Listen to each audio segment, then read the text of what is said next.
I'm artist Andrew Denman. Thanks for continuing to follow my painting process step by step. In this chapter, I'm going to finish the impasto underpainting process that we started last time. Bear with me because this step involves power tools.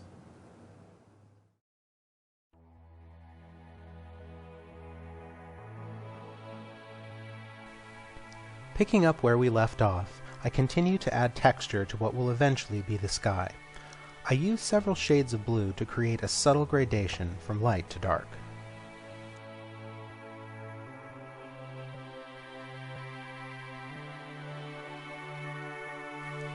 I use a coarse bristle brush because it creates a finer version of the texture I already laid in with the comb.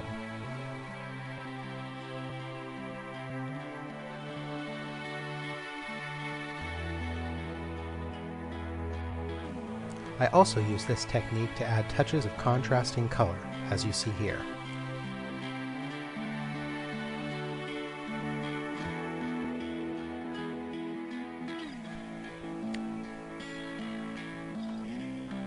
When I'm done, it's time for the tape separating the horizon line to come off.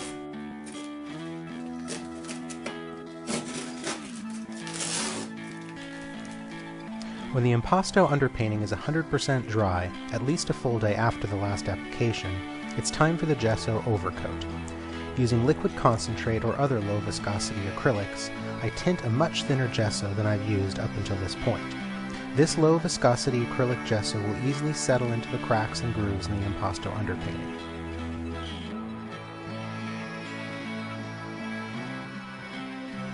I mix an array of colors to lay in the basics of sky and clouds.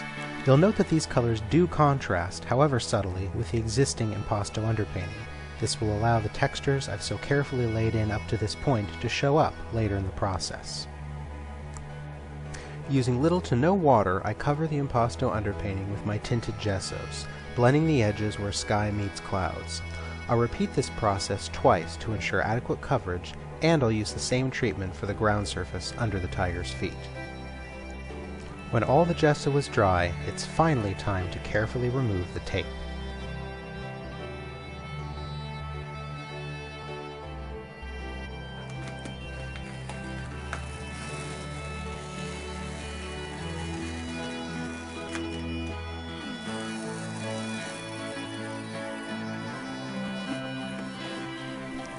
It's been a slow and painstaking process, but as expected, I'm left with a clean, elegant silhouette of the cat.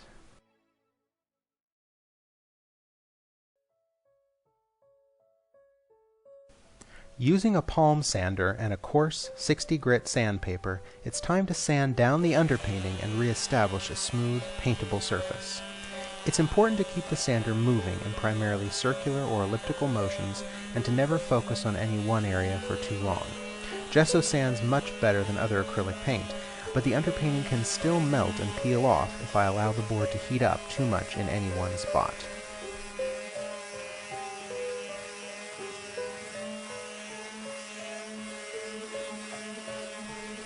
This is one of my very favorite stages of a painting. I've been doing this for years, and it still feels magical to watch the underpainting emerge from the gesso overcoat.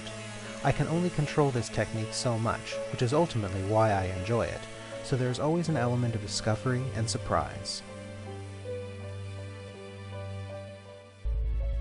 As the sanding draws to a close, I switch to a finer 100 grit paper and constantly check that the surface feels right to the touch.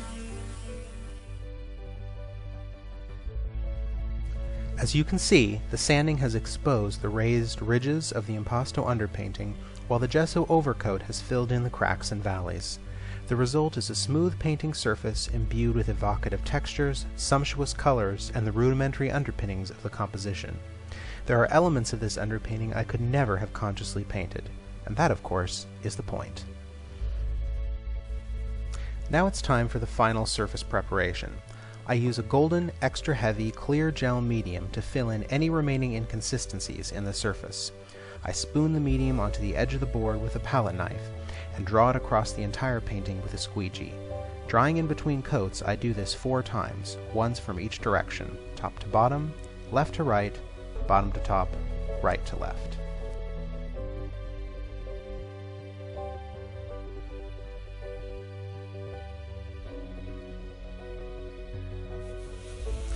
This treatment gets yet another sand down, first with the palm sander and a 100 grit paper, then with a more careful hand sanding. I prefer wet-dry black silicone sandpapers designed primarily for auto body work. I begin with a 250 and work up to a 400, then 800 grit, carefully working out scratches and approaching a glass-like smoothness of surface. Lastly, I use a crumpled up sheet of acid-free sketch paper to polish the surface. It may not be possible to show the effect this has on film, but it makes the colors richer, gives the image more clarity, and makes the board impossibly silky smooth. It's worth mentioning that I discovered this technique by accident when, years ago, I mistakenly used the wrong side of a piece of fine sandpaper. When all is said and done, I'm left with only the very beginnings of what is sure to be an exciting and unusual painting. Thanks for watching. Join me next time as I begin painting sky and clouds.